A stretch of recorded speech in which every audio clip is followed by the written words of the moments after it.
with all that out of the way, Yeah. what have you been jamming since the last podcast episode? Not a damn thing. I ain't been jamming nothing, bro. I could find something for the people. So a single I've been jamming has been MAVI's new single he put out called "I'm So Tired." I love this dude, bro. This kid is just, I don't know, man. MAVI is dope. Like, I thought he was gonna hit this one pinnacle like in 2021 when he got the Alchemist feature. And I'm like, Alchemist feature? Yeah, he was on the Alchemist. Well, he was got his production technically, but he was on Alchemist album. Oh, okay. So I'm like, oh yeah, his stock about to rise. Amazing verse, phenomenal flow. He's from the South. He's from, I think, North Carolina. But yeah, he's a young kid. He's about 21, 22. He was in HBCU. He was one of them prestige ones too. Like you could tell that he is way like mature for his age. And like one of the albums he put out in 2019, he was about, I think, like 19 or 20 or whatever like that. Had to be like 19. And it was a really like mature album, good lyrics, like make you feel well. I'm like, dang dude, like who is this kid? He's a prophet? Like, you know what I mean? Sometimes you get those rare talents that just pop up. I feel like Mavi's one of them. He's a young guy, but he seems like he's been through a lot, and he actually can make you feel and actually relate to the kid. And I rock with him, bro. And he put out a song called "I'm So Tired." I love the production on this. I love the way he's rapping, and I rock with the subject matter, bro. Mavi, man, keep doing your thing, bro. Like, is he better than J. Cole? Is he Carolina's best rapper right now? No, I ain't gonna say that. I ain't gonna put him over Cole yet. But he's in a different little lane that as he if he gets better, I don't know. I relate more to him than J. Cole. You know what I'm saying? My girl folded clothes. So you telling me that he's the second coming to Fonte B? Nah, man, come on, chill out, bro. Like, relax, bro. Ain't that Drake? That's Drake. Yeah, that's Drake. Cool, bro. You know what I'm saying? Oh my God. But yeah, what about you, B? All right. Since I went to Houston this weekend, yes, sir. I had to get right. I had to get in that mode. So I jammed a few Houston albums this weekend. Yes, sir. Well, last week actually. First one I want to talk about, Chamillionaire and Paul Wall. Get your mind correct. Had to revisit this classic right here. You could definitely see the talent and promise between these two. Some of the best rappers from Houston around that time. They sounded hungry. Yes. It was fierce. Yes. They had some of them internal rhyme schemes and things like that. You could tell Chamillionaire, he loved the rap. Yeah. Paul Wall loved the rap too, but you could tell that Chamillionaire was really studying on the rap realm and everything he was doing. Now later on, his subject matter did get a bit samey, but either way, you could tell that Chamillionaire can rap his butt off when he needs to. Yes, and the fusion of Paul Wall, Chamillionaire, even though this isn't the Paul Wall that people are used to, because this sounds like a totally different Paul Wall. I still love this album, especially with the second or third track, and Love on My Money. A Houston classic, if I'll say so myself. So yeah, get your mind correct. If you want to hear a Houston classic album or classic project, you got to listen to Get Your Mind Correct. Definitely a great project from two people who were beefing, ain't beefing no more, and one of them just don't rap anymore. Yeah. So yeah. He getting that other bag. The tech bag. Yes, that stock bag. What was your next project? So, not even project's another single, B. This single is by Rakim. He's got an album coming out on the 26th. I did not know this, bro. You talking about that song with him and Kurupt and Masta Killa, bro? See, I read that. I thought that was Masta Ace. I was like, ooh, I'm hyped. No. But then I'm like, where's Masta Ace? Bro, Masta Killa verse was my favorite verse. But I just love the way how he was kind of like felt like he was talking on the verse or whatever. But anyways, it's called Be Ill. I didn't know this. I didn't know. And man, I freaking put this on. I love the production. I love how Rakim sound on it. Especially Kurupt. Come on, Kurupt is like so underrated to me. But I feel like he's rated by people who know Kurupt. Kurupt can rap, bro. And then Masta Killa on the third verse. I just loved his flow. I don't know. I just like it. And I just feel like, dang, like this year, all the old heads coming out here and just rapping their butt off, bro. And, we're going to talk about LL later, but like you got LL, you got Nas for the last few years. We got Common and Pete Rock, now Rakim. Come on, man. Who else? We don't know. Who else gonna pop out with somewhere? They say it's a rumored Hove album this year. That was rumored in the beginning of the year. I'm interested. So I don't know, man. Like, is this the year of the old heads? I mean, B, I think this is the year of doing it to the meatballs. I think that's what it is. Because I heard the song too. Yeah. Not gonna lie. I always tell you, my problem with older albums or older music, it's that production and that mixing. Yeah. this was it for me. This is it, This man. is it. I'm just like, dang, I'm team old head. Right. They Until I killing actually it. gotta start listening to the older stuff. I'm Yeah. like, put them on some modern production and make sure they sound modern when they rapping. This is when I'm you. there. This is when you wildin'. Yeah, but either way, I mean, I like Paid in Full. Yeah. Paid in Full's cool. Not something I would jam. Follow the Leader is amazing. See, I haven't listened to that one yet because I'm That scared. run, like the first 5. Oh my god. Yeah, I'm scared to listen to Follow me that. into But this album right here, I mean, this song right here, Yeah. definitely great verses from each person rapping on there. Like I said, I was disappointed because I read that as Masta Ace and not Masta Killa. I know you like Masta. And Masta Killa is part of Wu-Tang. Yeah, he he's was part of affiliated, Wu-Tang. Yeah. So I enjoyed all 3 verses overall. I enjoyed the song. And I was like, okay, I hear some DJ scratching all right. I was like, I thought that was Eric B's job, but all right, I'm cool with that. But overall, I like the music video as well. It seemed pretty cool, pretty chill. Old heads are really coming to unite this year. This is the year of the old head. Yes, sir. Usually they say year of the dragon. This is the year of the old head. So yeah. What you got next, B? Next project, had to revisit this. Another Houston classic. Big Mo.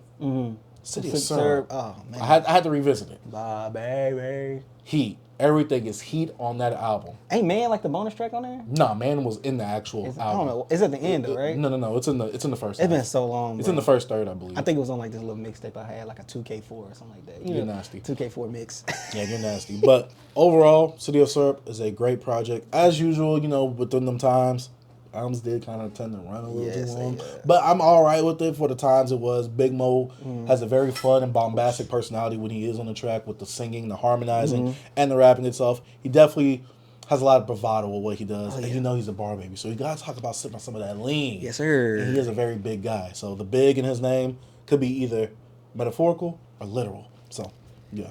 Am I mic on? Yeah, I'm on. I'm Yeah, bugging, bro. Don't look at that. Look at that. Oh, yeah. My bad, bro. That's picking up that mic right there. All right, bet. But yeah, City of Syrup, Big Mo, definitely listen if you want to listen to some Houston music, a Houston classic. Yes, sir. Let me see what else I got, man. I was, sometimes on Sundays, Saturdays, I just put my family in the car and we just drive. We look at different neighborhoods and we just bump music. So another album. Well, we bumped AG. I think he's I think he's an older guy. I think he's been around for a while, but I never actually took a dive and listened to none of his projects. But I played the Giant in the Metal. Not too bad. The Son of Jor-El was a really standout track for me, and he had some cool production from Showbiz and all them guys.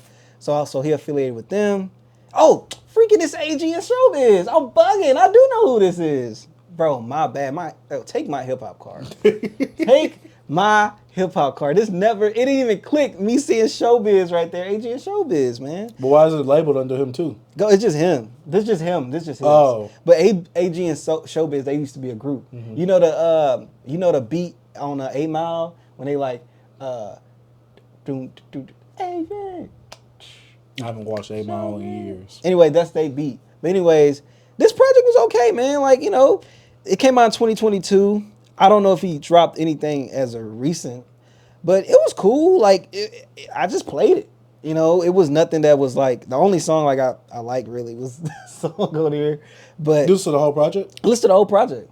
I was driving. So all I can say is it's a cool project. Mm-hmm. It's AG. I didn't know he was still really putting out music because I don't really, to be honest, check on some of you old heads like that. I'm no honest. one does.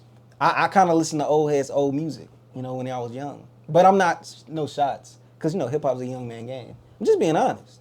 With Rakim, no, I was I put on Twitter, is anybody talking about the Rakim album coming out? To be real with you, we was the only ones talking about the Common album.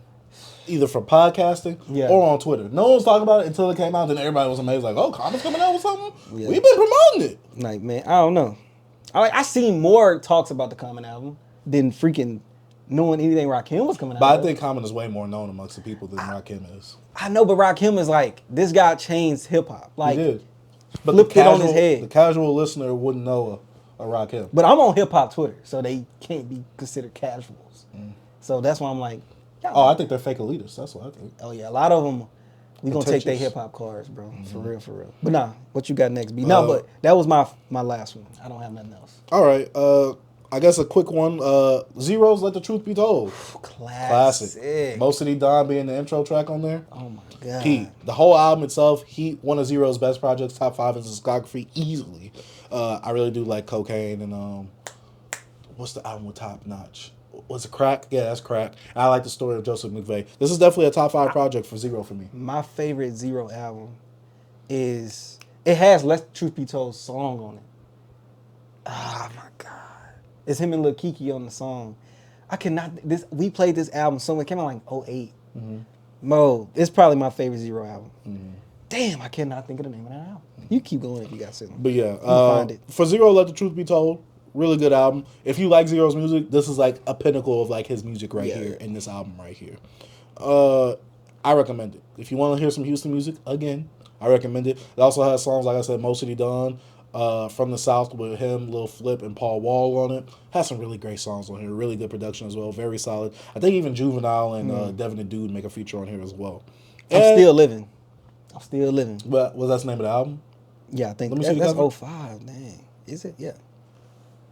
Oh, yeah, I remember. Is that the one with the true hero under God? Hey, see? Let the Truth Be Told song. Yeah. Okay. Look at him lifting like some hoes on the sideline. All right, my bad.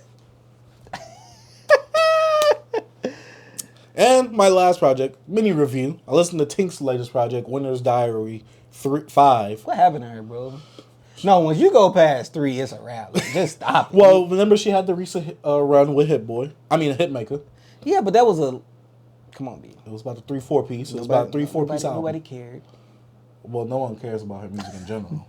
So, I mean, we can't really... Timbaland, like, shot her career up and killed it at the same time. Yeah, that was the quickest. Like, I didn't know she was making music until I met my girl. Yeah. I thought she stopped after that whole... She's from the Shy. Yeah, and so Winner's Diary 3, I didn't like this. Yeah. This was boring. Keep it simple. Very uninteresting. There is some inklings of Hitmaker on here, which I love those songs. But everything else outside of it, I'm just like, all right. And with Tink, you kind of get what you get from Tink. Facts. She gives you the same old thing. I just guess, I guess the thing with me is like, I like it when she kind of locks in with like that one producer like Hitmaker because he's kind of helping curate the album as well. So he's more so an executive producer as well. He's actually kind of tailoring the album, creating the sound, putting her on some great stuff. While with this, I'm just like, yeah, it's the same subject matter, and I don't fault her for making the same subject matter. It's just like the way you went about it was boring, and a lot of times I like to call this edging music. Yeah. And what I mean by this is like, okay, you hear the beat, you hear the startup, you're like, oh, this about to be fire when that beat drop. The beat drop in the last 10 to 20 seconds of the song. I'm just like, if this would have dropped way earlier, I would have loved this. I'm just like, why would you going over drumless beats half the album? And I'm just like, make the beat come in sooner, because every time Hitmaker made a beat, he made that beat come in quick. Pause. So it's blue ball music? Yep. That's why I said it's edging music. You about to get there, and then 10 seconds later, you're like, oh. It's like when you watching a video, of an actress and an actor, and the actor's butt gets in the way. Yeah. That's what it is. It's like you about to, then the actor's butt gets in the way. You're like, oh. Like, what are we doing here right now? What am I looking at? What am I listening to? Do you see that wild stuff, bro, about that dude in Dollar General? Oh, I heard that. I heard that. He was wildin', bro. That's a true song to me. Bro, he was wildin', B. There was no kids in there, right? Oh, I just see the full story. No, I'm not gonna make no judgments until I see that there's no kids in there. No, bro. But yeah, if those kids in there, go ahead, off his head. Yeah, he was wildin', bro.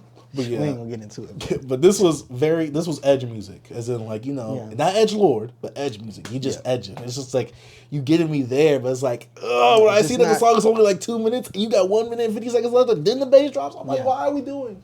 What are we doing? And then she tries to be clever. Every now and then she has a little sound in her songs where she's writing like in her diary. I'm like, is he trying to make it like the Lil Wayne is it part of the concept? Because the album was called Winner's Diary. Because at first I'm like, why do I keep hearing a scribbling in here? I thought she was like, hey, yo, I got some heat on writing. That's why I thought it was like the Lil Wayne lighter flick. It should have been heat. She should have just put it in the garbage. Tink coming on. Yeah. Turn it down. And just expect no drums. Like I heard about the Action Bronson album. None. I coined a new term this weekend. If there ain't no drums, I can't have no fun. So, Tink, I'm sorry. I really loved your run with Hitmaker, and I see that he has some production on here because I heard that tag, and every time he was on the song, I'm like, all right, this is it for me. Hitmaker. You should have just made this an EP. But yeah, Tink, very disappointed, but hey, you might get me on the next album. Yeah. I don't want her to be in the lab with Hitmaker anymore, though. Like it to me, I'm like, don't wear the welcome out of like the collabs. Yeah. Like you could give that to me every few years, but don't do it anytime soon. I got you, B. And that's my last project that I have to talk about and what we've been jamming. Yeah. No discography deep dives because I've been very busy last week. I feel you, B. I wanted to do an Eminem discography deep dive last week, but I didn't have enough time. Oh yeah. I already do this weekend. I think you should do that. I want to. I'm I so think you should scared. do it in a few weeks. Oh, I'm so scared. Which fandom do you think would be worse in terms of on YouTube? The Nicki Minaj fan base or the Eminem fan base? Eminem fanboys. You saw one of them comments. I didn't even reply to him. He's gonna have the songs. Like, what do that even matters? We know why he's gonna have the biggest selling album. But racism part of it is because of the culture. He was trying to throw some shots.